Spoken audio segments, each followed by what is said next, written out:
आपने Indian lobby का अभी रुख देखा ही नहीं है, आपने उनकी ग्रिप ही नहीं देखी अभी तक, आपने वो पूरी मशीनरी चलते नहीं देखी अभी तक।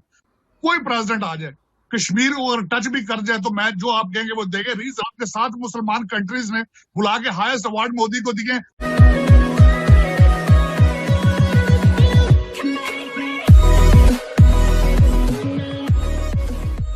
नमस्कार दोस्तों, यहाँ पर साजिद तरार साहब का ये कहना है कि इंडिया में जिस तरीके से, माफ कीजिएगा, अमेरिका में जिस तरीके से इंडियन लॉबी काम करती है, जिस तरीके से वहां पर इंडियन डायस्पोरा जो लॉबिंग करता है इंडिया के पक्ष में, वो आपने देखा नहीं है, वो मशीनरी आपने देखी नहीं। और बात बिल्कुल सच है।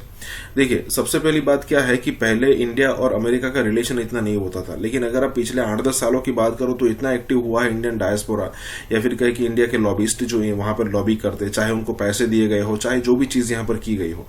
लेकिन पहले डोनाल्ड ट्रंप, उसके बाद जो बाइडन, उसके बाद आने वाले जो भी यहाँ पर राष्ट्रपति होंगे, वहां पर उनको ये रियलाइज करवाया जाता है बार बार कि इंडिया आपके लिए बहुत ही महत्वपूर्ण है। सबसे पहले आपके जो मापदंड है, डेमोक्रेसी वाले मापदंड, उसमें इंडिया खरा उतरता है।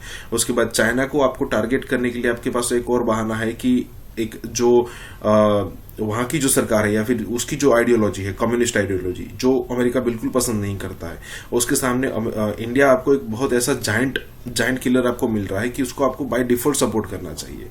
उसके अलावा इंडिया की इकोनॉमी बड़ी हो रही है, इंडियन कंपनीज और भारतीय कंपनीज का अच्छा खासा तालमेल है। उसके बाद अगर आप ये देखो कि अमेरिका की अच्छी अच्छी कंपनियों में इंडियन ओरिजिन के लोग जो है वो टॉप पर बैठे हैं, ये सारी चीजें इंडिया की फेवर में जाती है। यही बात हो रही है। इसी के साथ ये वीडियो शुरू करते हैं। साजिद तरार साहब, आपकी तरफ चलते हैं। अब ये बताएं, सदर ट्रंप का अब क्या, किधर वो स्टैंड करते हैं? कश्मीर पे उनकी कोई खास खुल के पॉलिसी नहीं आई, पाकिस्तान के हवाले से कोई खुल के सपोर्ट में आते हैं, ना कोई खुल के दुश्मनी। ठीक है जी, बैलेंस रखते हैं। अब इलेक्शन के बाद आप क्या देख रहे हैं? अब मैं छोटे से उसमें बताऊंगा कश्मीर के लेवल पे, इसका डोनाल्ड ट्रंप का चूरन नहीं बेचूंगा बिल्कुल। मैं आज आपको लिख के दे देता हूं, जो बाइडन आ जाए प्रेसिडेंट, कोई प्रेसिडेंट आ जाए, कश्मीर को अगर टच भी कर जाए तो मैं जो आप कहेंगे वो देंगे। रीजन, मैं वॉशिंगटन डीसी में बैठा हूं, I am 40 minutes away from Washington DC. आपने इंडियन लॉबी का अभी रुख देखा ही नहीं है, आपने उनकी ग्रिप ही नहीं देखी अभी तक, आपने वो पूरी मशीनरी चलते नहीं देखी अभी तक। आपने अभी तक आपको ये नहीं पता कि अमेरिका की कितनी फॉर्च्यून 500 कंपनीज के सीईओ जो है वो इंडियन है, कितने कांग्रेसमैन इंडियन डिसेंट के आ चुके हैं, व्हाइट हाउस की कितनी अपॉइंटमेंट जो है वो इंडियन डिसेंट की हैं, कितने आपके हाई कोर्ट जजेस जो इस वक्त बैठे हैं वो इंडियन डिसेंट के हैं। वर्सेस हमारी, आपने कश्मीर के लिए क्या किया, मैंने क्या किया, आपके पाकिस्तान के सारे मीडिया ने कश्मीर को अबैंडन कर दिया। मुझे खत्म कर दे। आपके साथ मुसलमान कंट्रीज ने बुला के हाईएस्ट अवार्ड मोदी को दिए। आप एक्सपेक्ट कर रहे हैं कि डोनाल्ड ट्रंप लड़े उठ के कश्मीर के लिए? ताहिर जावेद साहब, मैं आपकी तरफ आता हूं। सर, आपने साजिद तरार साहब को सुना और जो बातें इन्होंने कही हैं, अगर मैं ना भी चाहूं तो मुझे यकीन करना पड़ेगा, क्योंकि वो हकीकत थी। यहाँ पर इंडियन जो नसाद लोग हैं, यहाँ की बड़ी बड़ी टेक्नोलॉजी कंपनीज के सीईओज हैं, एक उनकी लॉबी है। तो सर, ये बताइए कि ये कितनी मौसर लॉबी है, इंडिया की लॉबी जो इंडियन लॉबी है? Absolutely I agree with you कि they spend a lot of money here in this country and they have very top notch lobbyist. They have their own people elected senate के अंदर, governors. I 101% agreed with Sajid Tarar साहब के Indians are way ahead of us. हम कम अज कम भी, अगर मैं इसको देखूं तो 20 साल इंडिया की यूनाइटेड स्टेट्स पॉलिटिक्स के अंदर जो इन्वॉल्वमेंट है, उससे 20 साल कम अज कम, हम ज्यादा हो सकता है लेकिन मैं मुहतात अंदाजे से 20 साल पीछे हैं। लेकिन ये जो कोताही है ना, ये अकेली डेमोक्रेट पार्टी के अंदर नहीं है। अगर आप इसको जाकर के रिपब्लिकन में भी देखेंगे तो आपको पाकिस्तानी कम्युनिटी का रिपब्लिकन पार्टी के अंदर भी कोई इतनी खास अचीवमेंट्स, हम लोग एज ए नेशन पाकिस्तान से जो आते थे ना, हम रिएक्टिव हैं। इंडिया ने ये काम किया तो हमने भी करना। ये तो हमारा एक जो कह रहे हैं कि ऑब्वियसली वो बड़ा कंट्री है, उसके रिसोर्सेज ज्यादा हैं, वो पहले कर सकते हैं। वो आज भी मैं नहीं इसका इतना बड़ा दावा करूंगा कि जी कि हम इंडियंस को हर जगह पे डिफीट दे सकते हैं।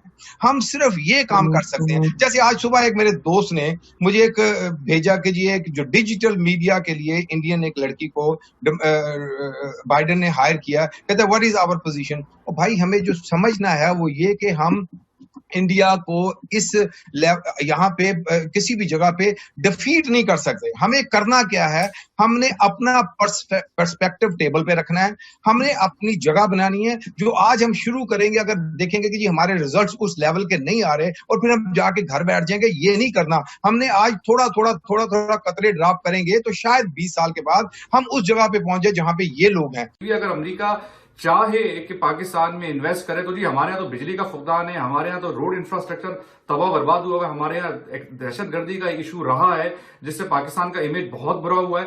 तो सर ये कुछ तो गलती हमारी अपनी भी तो है ना। अमेरिका के एलाय होते हुए भी पिछले 70 सालों से हमने उनके लिए अफगान वॉर तो लड़ ली, हमने जी उनके लिए जो है अभी 9/11 के बाद फिर से हमने जो है उनकी जंग में शामिल हो गए, लेकिन जो फवायद लेने थे, माशी फवायद जो लेने थे, अपना एजुकेशन सिस्टम बेहतरीन करना था, उसमें तो हम नाकाम रहे। देखिए मैं सबसे पहले तो अमेरिका का नहीं मैं बताऊंगा, आपको पाकिस्तान का बताऊंगा। पाकिस्तान इस वक्त एस्टेब्लिशमेंट, सियासतदान और दूसरे पावरफुल लोग, उनके दिमाग में सिर्फ 3 चीजें हैं, दुबई, लंदन और न्यूयॉर्क की प्रॉपर्टी है उनके ज़हन में, और कुछ भी नहीं। अमेरिका में एक by law, because I am a lawyer, मैं बताऊंगा, अमेरिका का एक लॉ है कि वो किकबैक्स नहीं देते, उनके कॉन्ट्रैक्टर किकबैक्स नहीं दे सकते। और आपके सारे पिछली गवर्नमेंट्स के जितने रुझान था चाइना और तुर्की की तरफ था, सिर्फ एक वजह से, क्योंकि वहां से किकबैक मिलती थी। आप भाग के चाइना जाते थे, आपने लाहौर का ट्रैश रिमूवल का ठेका भी दे दिया टर्किश को, आपने सड़क बनानी होती है वो भी चाइना को बुला देते हैं, आपका सारा मुल्क अनएम्प्लॉयड बैठा है, लेकिन एक सड़क और एक ब्रिज बनाने के लिए भी आप या कोरिया से लोग बुलाते हैं या चाइना से बुलाते हैं। इसमें आप अमेरिका को ब्लेम नहीं कर सकते। हाँ, अमेरिका ने आपको पैसे बहुत दिए हैं, लेकिन वो सारे पैसे लौट के लंदन आ चुके हैं, वो दुबई के प्लाजे बन चुके हैं और न्यूयॉर्क में आ चुके हैं। पाकिस्तान को बचाने के लिए इस वक्त ना अमेरिका कुछ कर सकता है, ना चाइना कुछ कर सकता है। जब तक आपके पाकिस्तानी एस्टेब्लिशमेंट और लीडरशिप के कमाल से लंदन, दुबई और न्यूयॉर्क की प्रॉपर्टियां नहीं निकलेंगी, पाकिस्तान नहीं बच सकेगा। पाकिस्तान में इस वक्त जाती तौर पर पूछे, कोरोना से ज्यादा जो इस वक्त वहां पे वायरस खतरनाक है वो आपकी इंटरनल करप्शन है। वहां पे हालात आजकल ये है, शरीफ आदमी को लड़की का रिश्ता कोई नहीं देता वहां पे। आपको कल्चर बदलना पड़ेगा, आपके बोन मैरो में करप्शन घुस चुकी है, आपको इंटरनल चेंज की जरूरत है, एक्सटर्नल हेल्प की जरूरत नहीं है। आपके पाकिस्तान में अमेरिकन जो कंटेनर्स के हिसाब से डॉलर देते रहे, तो वो कहाँ गए हैं सारे? वो सारे न्यूयॉर्क आ गए हैं, वो सारे दुबई चले गए हैं, वो सारे न्यूयॉर्क बैठे हैं। तो आप, और तीसरी बात है, मुझे आप तक भूलती नहीं बात, मैं छोटा सा आपको एक बात कहना चाहूंगा कि मुझे हमारे बदामी साहब हैं, उन्होंने मेरा एक इंटरव्यू लिया व्हाइट हाउस के सामने जब 2016 में, तो उन्होंने मुझे क्वेश्चन किया कि ताड़ साहब, डोनाल्ड ट्रंप साहब इलेक्शन जीत के पाकिस्तान के लिए क्या करेंगे? मैंने जवाब पता क्या दिया था? वो क्यों करेंगे? वो तो अमेरिका प्रेसिडेंट बनेंगे, अमेरिकन प्रेसिडेंट, अमेरिका का इलेक्शन लड़ रहे हैं भाई। वो पाकिस्तान के लिए पाकिस्तान के प्राइम मिनिस्टर को करना चाहिए कुछ। आपको हालात इस वक्त पेट्रोल के, चीनी के और आटे के पता क्या चल रहा है वहां पे? ठीक है, इसमें अमेरिका क्या करेगा जब आपकी इंटरनल विल ही नहीं है? मुझे ये बताएं, नवाज शरीफ तो भाग गया, पैसे लेके दवाई लेने गया था, जहांगीर तरीन की बात क्यों नहीं हो रही वहां पे?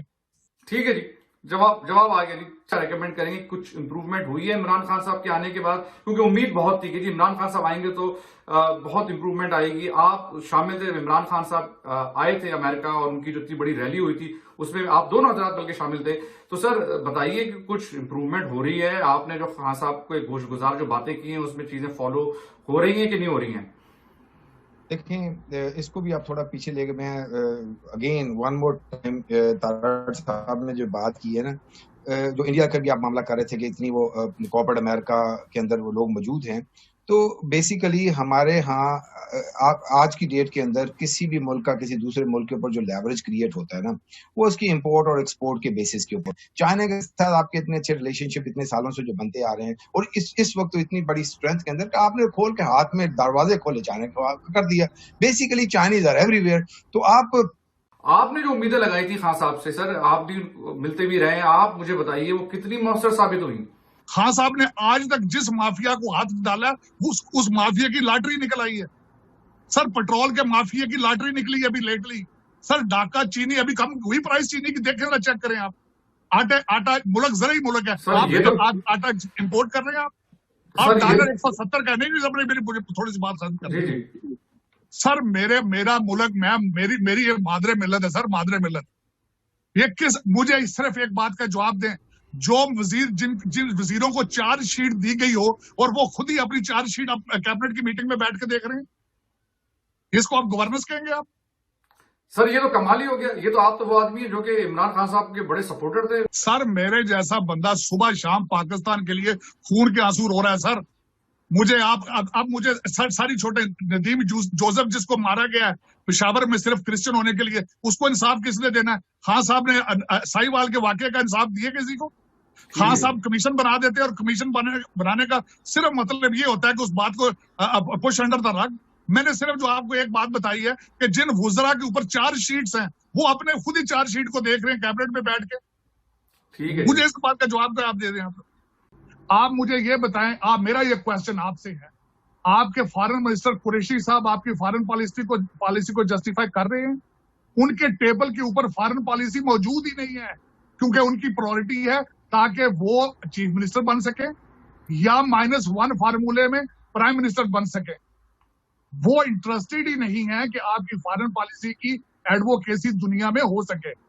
ये हकीकत है। मुझे यू प्रूव मी रॉन्ग। अब इन चीजों के बाद आपके कश्मीर के इशू के ऊपर आपके पास कोई सपोर्ट नहीं है, बल्कि आपने खुद कश्मीर इशू को अबैंडन कर दिया है, आपके मीडिया ने अबैंडन कर दिया है। शीशे के घर में बैठ के तनकीद करना अमेरिका के ऐवानों में, एयर कंडीशन हालों में। इस वक्त पाकिस्तान में मजदूर की तरह 15,000 से 20,000 है। मुझे आपके प्राइम मिनिस्टर साहब मदीना की रियासत में बैठ के उसका बजट बना के दिखाएं, जबकि $170 का है।